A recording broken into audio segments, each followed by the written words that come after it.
সাল্লাম লা ইয়াকুনু আহাদুকুম হাত্তা আহাব্বা ইলাইহি মিন ওয়ালিদিহি ওয়া ওয়ালাদিহি ওয়ান নাসি আজমাইন। তোমরা ততক্ষণ পর্যন্ত পূর্ণাঙ্গ ঈমানদার হতে পারবে না যতক্ষণ না পর্যন্ত তোমাদের আহাল পরিজন, সন্তান সন্ততি, এমনকি সব কিছুর চেয়েও আমি তোমাদের কাছে অধিক প্রিয় না হই ততক্ষণ পর্যন্ত তোমরা পূর্ণাঙ্গ ঈমানদার হতে পারবে না।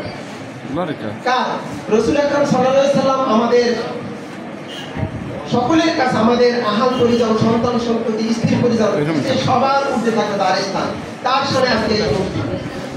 এখন এই অনুষ্ঠানে যদি আমরা কেউ ছাত্রছাত্রীদের লক্ষ্য করে বলছি, আমরা যদি কেউ কথা বলি, কেউ দুষ্টুমি করি, কেউ বেয়াদবি করি, আমি ছোট মনে করবো যে আজকে রাসূলের সাথে বেয়াদবি করা হবে আমাদের।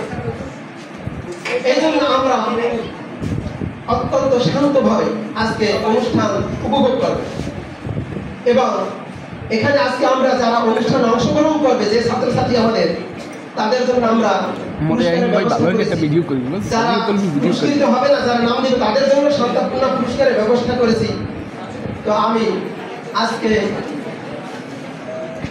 দীর্ঘ আলোচনা না করে রাসূল আকরাম সাল্লাল্লাহু আলাইহি সাল্লামের শানে যে অনুষ্ঠান আমরা করব সেই অনুষ্ঠান আজকে সুন্দরভাবে পরিচালিত হয় আশাবাদ ব্যক্ত রেখে আমি আমার সংক্ষিপ্ত আলোচনা শেষ করছি।